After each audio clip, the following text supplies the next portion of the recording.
70-80% од надпреварот против Катар видовме онаа Македонија која што сакаме да ја гледаме. Пред се пристапот, начинот на кој што влеговме во надпреварот и генерално јас би рекол целото прво полувреме треба да биде пример како треба да играме.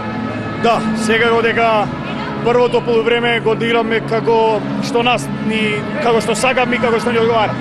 Без многу фаули, без со брза топка, пренос на брза топка и мислам дека 21 гол така беше нешто.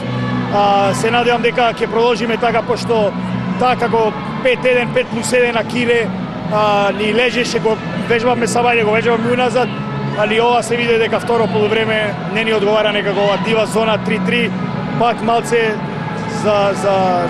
загушивме некои работи и мислам дека секако европскиве земји нема да го игра тој систем така диво да се бркаме по терен и секако се надевам после Чиле да не прашаше некој со струга да можда би изгубиле. Сега вака све одиме нагоре и нагоре, нека му мисли Исланд и после првото полувреме ни дава за право да се бориме сега за уште една до две победи.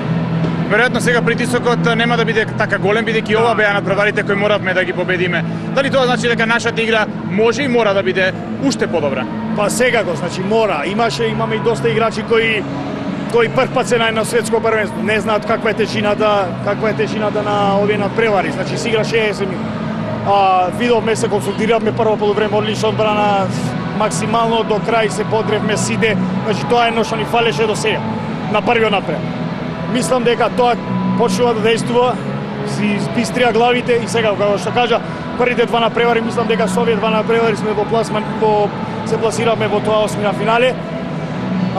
Сега, полесно за нас, по растеретени и мислам дека ќе играме подобро и подобро и подобро.